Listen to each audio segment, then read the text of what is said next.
Family, welcome back to the channel. It's YAT here. Today we are diving into one of the biggest questions when it comes to personal finance. I'm excited about this. And the question is, should you invest or should you pay down your mortgage? I believe you've been thinking about this. Let me take you on a roller coaster. People argue about this all the time. Some say investing gives you a higher return. Others say paying down on your mortgage also gives you peace of mind. I do not know where you are, whether you are considering investing or paying down your mortgage. But today, I am going to walk you through the numbers using a calculator, paying down your mortgage and investing using the simplest way to make that decision. And also, please stay tuned to the end of this video where I tell you where my stance is, what I am doing. Let's get into it. So the real question, where does your money work harder? That's the question on the board. Where does your money actually works harder? Because that is where we want to place our money. That is where we want to ensure our money is being utilized. When you have extra money each month, you have basically got two options, either to invest what is left or probably pay down on your mortgage. These are things, if you have a mortgage, it is something you'll be considering. And if you do not have a mortgage, you probably considering investing where you grow your money. And the aim is to take the chunk of it and then invest into an investment or buy a property where you want to have a residential place to live. Both builds wealth. Both moves you forward. It moves you from point A to B, C, D to the Z. It moves you from one step to the other, but then it does it differently. Investing is about growth and mortgage payments is about certainty. If I pay down my mortgage, I know I'm definitely gonna make this return. I know it's gonna reduce my number of years in payment. If I invest, I am considering growth in investment, but it isn't certain because the market fluctuates due to its volatility. It's either it goes high or it comes down. And the smart move isn't always about choosing one over the other. It's actually understanding what actually works. That is what you need to understand. What works? With the extras that I have, what will help me marginalize? What will help me move faster? That is what probably you want to be considering. So it's actually not choosing this over this or choosing that over that. It's actually understanding what works. So number two, let's actually dissect this, investing versus mortgage overpayment. Investing gives you higher long-term potential returns. It also compounds growth. Investing helps your liquidity. You can access your money anytime you want to access your money, but it comes with risk and, like I stated, volatility. On the other hand, mortgage overpayments gives you a guaranteed return equal to your mortgage rate. It also reduces your debt. It lowers your monthly payments in the long run. And emotional peace. It gives you that peace of mind, that feeling of freedom. So one is an engine of growth and the other is the anchor of stability.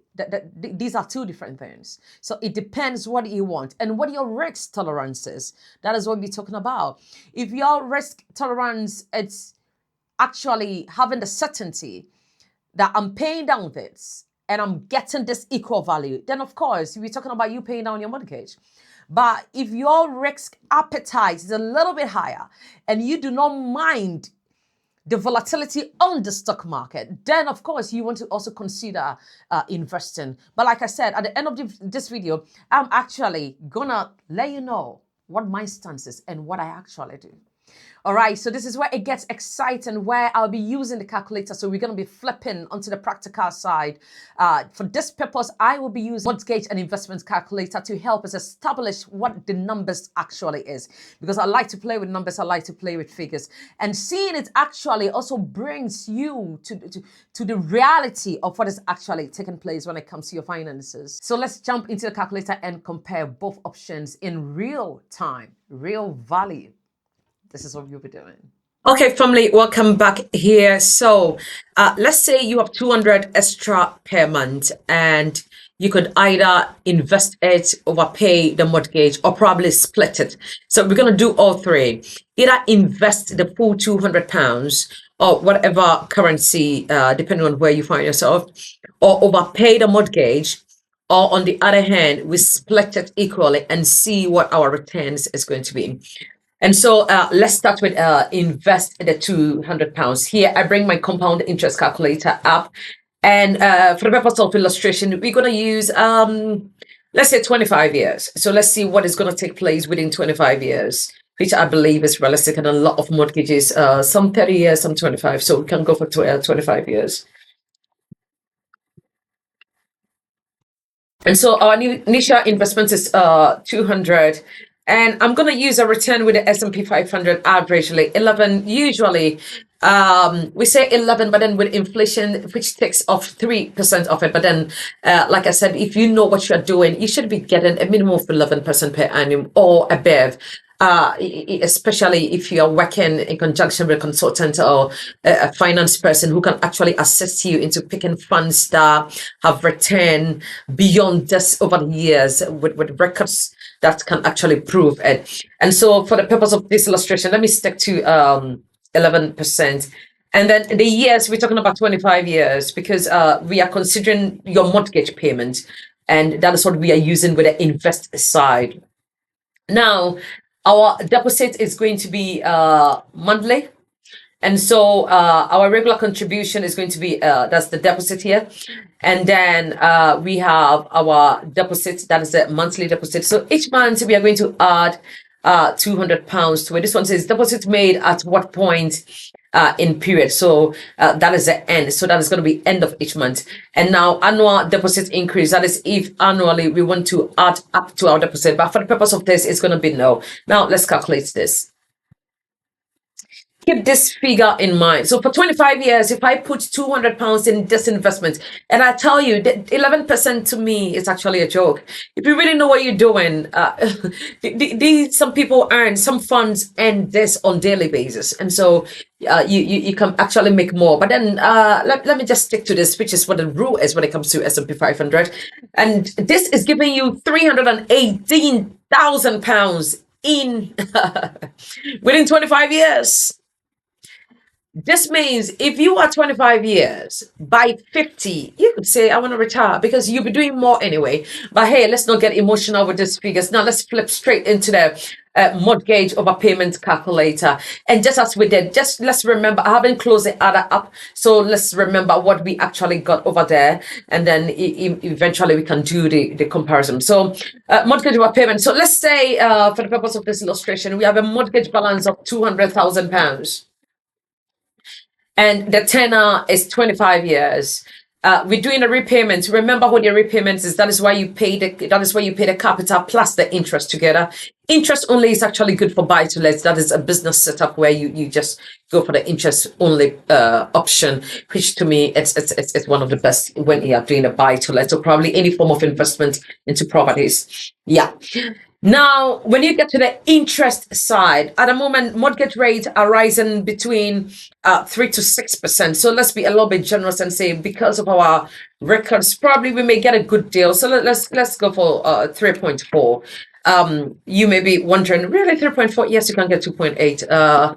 I think one of the companies that I'm a part of got 2.8 2 months ago. We did not even take the deal anyway because we had other options, and there are other reasons why we didn't. We want to wait for something else, and so we are still waiting. There's been a rate cut, so if you are actually contacting brokers, ensure that you really know what you are doing with these brokers. They are not selling something to you that will eventually earn them more money in their pocket. But then you are also consulting with people who, or probably you actually know what you're doing, and you are biting it down. Or I mean, by all means, go to the banks yourself and request for an agreement in principle. Use 5 banks, request from each of these banks, and then you can make a decision. Yeah. Now, our monthly, so our interest payment is 3.4. Yes, that's what we're paying. And then one-off payment. So one-off payment is when probably you put all of your monies in the stock market or in some form of investment, or probably in your savings account. And at the end of the year, you put a whole chunk in your mortgage account. Now, remember, when it comes to your terms and conditions with most of these mortgage companies, I'm talking about the banks, they give you 10%. That is probably the maximum you can pay on top of the mortgage. And so you can see it says, as the exact method of how this 10% is calculated varies by lender, because due to your terms and conditions, but then majority of it stabilizes on your 10%. So that means if your mortgage is 200,000, 10% of 200,000 is what you can actually pay in each year. And so if you want to pay 10% of 200,000 each month, what you need to do is how much 10% of 200,000 makes divided by 12 months. That is how much you can pay monthly. I hope that one makes sense. If it does not, by all means, please drop me a message and then we can work with your figures and see what you can actually save on. All right, so this is our recurring overpayment. We are paying £200, and that is each month. We are not using this because this one is to compare savings. We are investing, we are not saving, and so that is why I'm not going to be working with this. And so straight up, let's go into calculate and let's see. All right. So this is what we get in. It says overpayment saving is £25,000. So for 25 years, if I choose to pay this, now check this. It's actually great because apart from me saving £25,220, it has also deducted 11 years, 5 years, 11 months from 25 years. So basically, we're talking about 19 years instead of the 25 years, which to me, it's actually amazing. And so you can see where we were. We started from here. And where the 25 years, that is where we started from. And so we are in the red zone. Remember, when you're paying, you're repaying your mortgage, you actually pay more from the beginning of the mortgage. And this is a secret I'm telling you. And if you don't know, I'm just letting see. All you need to do is to subscribe to this channel. I will give you all the nuggets, the little things here and there that people will not even pick up. So you pay more. Because you pay more on interest. The reason is because when you're doing capital payments, the beginning of your mortgage payment, you pay more towards your interest than to the cost of the actual mortgage. And so this is what we have here at the moment. We have £200,000, £200,000, and then for 25 years. And now we have knocked off 5 years of it. So you can see that now we still have the blue bit to clear. The red is what we have cleared, and now we still have the blue bit to clear. And what we save on interest is 25,220. This also means if you choose to pay actually more, you pay £400, £500 each month, then we could be knocking 10 years of it. And so when I see people say, when I see people doubt the fact that you can actually pay your mortgage within 10 to 15 years, it actually surprises me. It is possible. Whether it's a wise decision, that is another thing we can talk about. I'll have a different video to discuss that. That is, and also that is up to you to decide whether you think it is actually wise for you. But then that is a personal choice. That's something that you do on your own. All right. So at the moment, what we've done is we have invested. We know that within 25 years, if we choose to save £200 each month, we are getting over our future investment is going to be 318 compounded, because remember it's 11% and we've compounded it over these years. And so our actual total interest earned is going to be 258,000, which initial balance is 200. And then the additional deposit, that is for 25 years, your £200 is only £60,000, and the rest is all the extras you make from the stock market. Trust me. I do not know why you're not investing in the stock market if you're not. Probably you do not know what you're doing. Send an email to yatfinance25@gmail.com. You do not know what to do. Leave me a message here, and then let's see how we can take this. And also giving you a refresher of what we just did. We have our mortgage also here. Now let's split this. All right. Let's split the two. So £200, let's split it into 100. And then 100 and another 100. So now it's going to be 100 into investing, and then 100 into the mortgage itself. Now let's see what we'll be earning. Now we've actually compared the £200 each. Let's see what our 100 each is going to be giving us. So I'll bring in a new slide right here. Let's increase this now. All right, so our mortgage was 200. And just because I want to tap here, okay, so we got here for 3.4. Let's bring this back up. Okay, so we have 200,000 and our mortgage rate is going for 3.4. All right, 3.4, and the time remaining is 25 years. It gives our standard monthly payment to be 991, which actually it's all right, depending on where you are. If you're in London, obviously no. But even in London, if you actually bought a property 5-10 years ago, this could be possible. Now, our extra repayment, payment and investment. So what do we put here?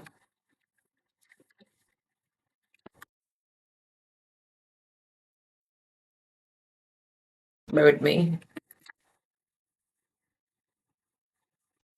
Oh, my bad. We are not doing the lump sum. That is why I'm wondering why we're getting that.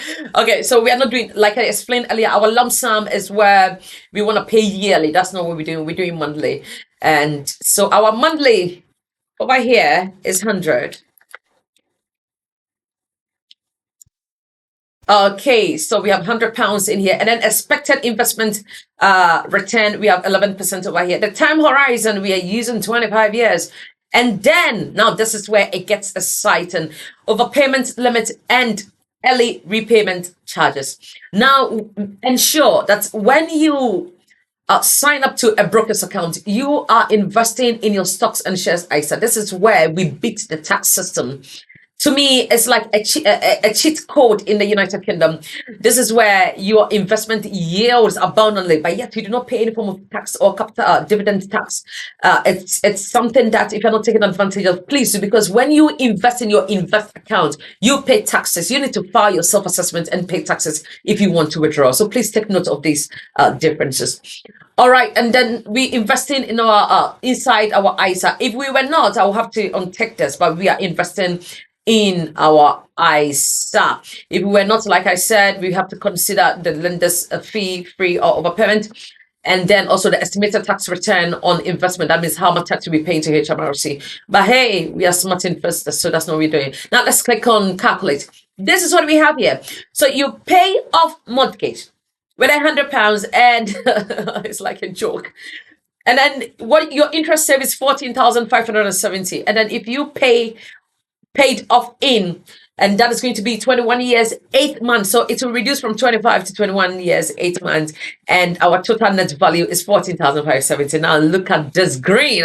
Look at this bad boy here. It says your projected investment. I'm excited. Somebody calm me down. See, money is liquid. Mount your pillars and forget about it.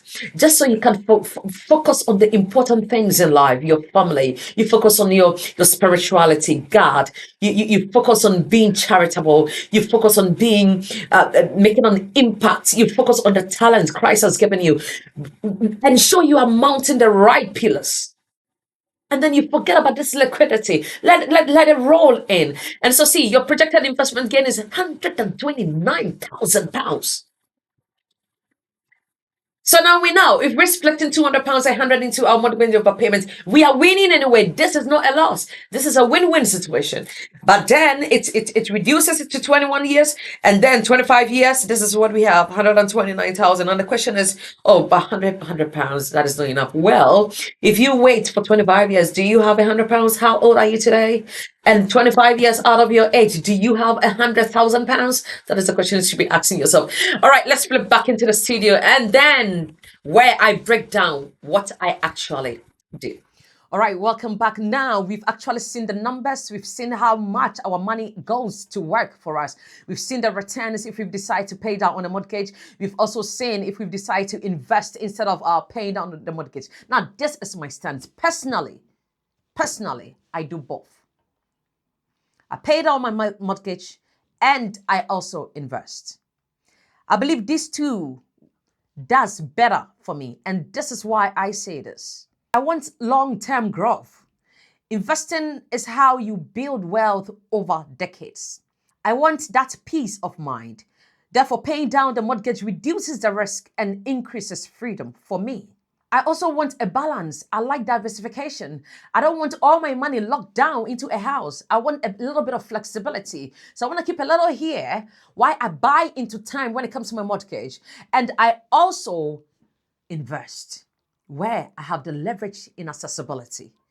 If I want to sell a property, it's going to take quite a long time to sell a property, probably between 1 to 6 months to sell a property to actually the price you want to let it go for. Otherwise, if you use an ad hoc measure, you'll be losing down on that property. And so I love that leverage of freedom, diversification, pay down the mortgage, beat the time, beat its opportunities, utilize the great things that comes with it, equal measure. Invest as well. This is what I do practically. I also want flexibility. If life changes, I am not stuck. I have built equity and investment. It also aligns with stewardship. And for me, it is a faith-based decision. Investing is planting seeds, and paying down the mortgage is removing burden. I'm talking about future burden. And so I love to do both. Both honors God and it builds stability. A bit of stability here and there. Family, please permit me to bring in the faith angle. There is a season for planting. There's a season for pruning. Some seasons are for doing both at the same time. And right now for me, this is a both season. I am building wealth for the future, and I'm also reducing the debts in the present. Personally, this is what I recommend. It is no financial advice. You do your due diligence and whatever works for you. By all means, stick to it. But this is what I think, and personally, it is working for me. I'm paying down that mortgage. I'm reducing the tenor on it. I'm reducing the interest on it, and I'm also planting the seeds for the future. So these are my final thoughts, and hear the truth. There is no one size fits all answer. But when you run the numbers and when you understand your goals, you will often find that best strategy isn't choosing one side. It's choosing balance, investing some, overpaying some, and letting both work together. Family, thank you very much for watching. And if you want me to help you to break down your numbers, please leave me a comment, or please email me yatfinance25@gmail.com and I'll get you locked down. As always, remember this: my people perish for the lack of knowledge, and that is Hosea 4:6. This is why we learn, and this is why we grow. This is why we steward our money with purpose. That is so important. Steward that funds with purpose and direction. This is what you should be doing. Stay blessed and stay wise. I'll see you in the next video. God bless you, and I'll see you soon.